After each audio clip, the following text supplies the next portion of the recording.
Today, everyone, we will tackle about Japanese mythology.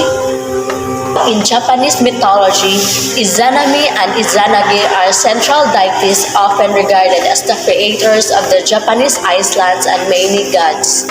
Their story is foundational and the Kojiki records of ancient matters and the Nihon Shoki chronicles of Japan, two ancient texts that document Japanese mythology and history.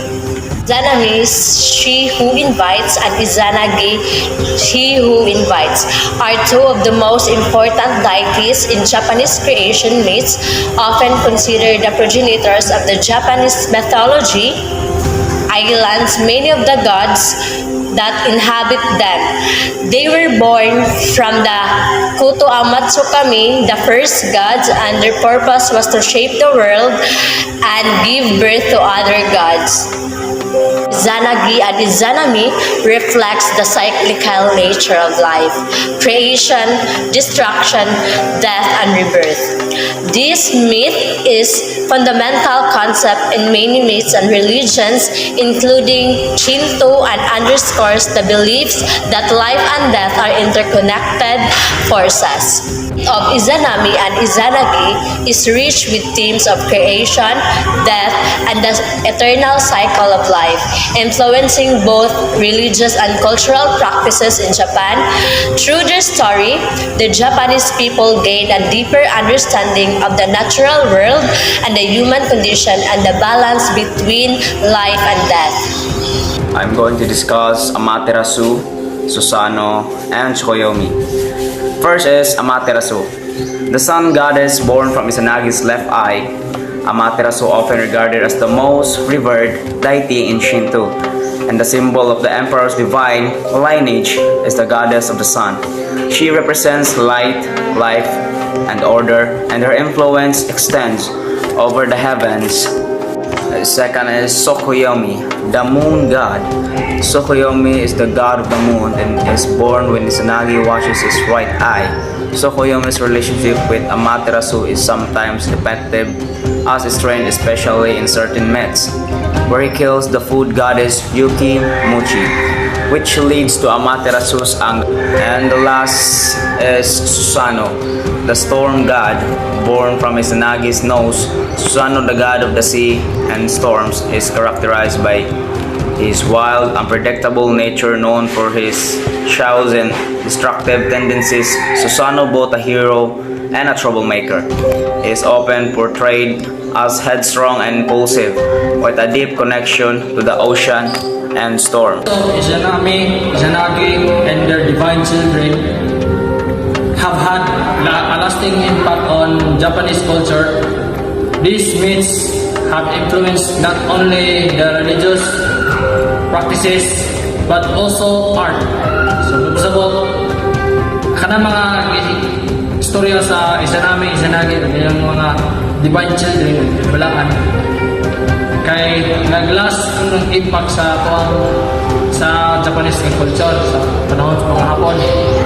Nya mga myths daw nag-influence dili siya sa religious, pero pwede siya sa mga art anya art, literature, and the concept of imperial legitimacy.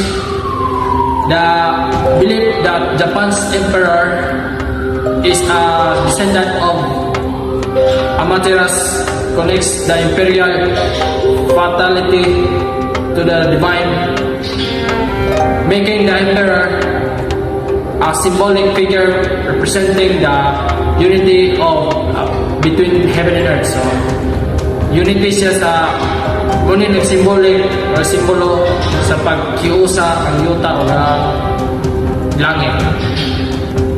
Furthermore, the themes of harmony, balance between life and death, yung balance between life, between buhay or patay, o reverence for natural spaces continue to shape Japanese spiritual and cultural life to this day.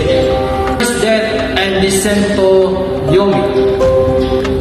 After giving birth Kagitsi, the fire god. Izanami was fatally burn her death, and subsequent descent to the underworld. Yoni no Kuri are key parts of Japanese myths. Izanami is attempt to retrieve her as significant as intervals the Japanese understanding of life and death, as well as the ideal of purity and impurity. So, mapusabot na balanse daw ang buhay ng patay ng mga purity o impurity. More on the children of Izanami and Izanagi besides the primary children Amaterasu, Tsukuyomi, and Susanoo. There are notable figures that emerge from the union of Izanami and Izanagi, or indirectly as part of their extended divine family. Kagutsushi, fire god Kagutsushi was the first child born to Izanami and Izanagi, and this birth caused a fatal injury to Izanami. He is a god associated with fire, and his name means god of fire. His violent birth is symbolic of the destructive power of fire, and the tragedy surrounding his mother's death highlights the danger and transformative nature for his element. Aminu Uzumi, goddess of mirth and revelry. Aminu Uzumi is often considered to have played a crucial role in luring Amaterasu out of her cave when she hidden the spear. She is considered the goddess of dawn, mirth, and chivalry, known for her joyful and spirited nature. Aminu Uzumi's performance, including her famous dance where she exposed her body to the gods, is a symbolic act of joy and restoration of harmony. She represents the importance of laughter, light, and energy in overcoming despair.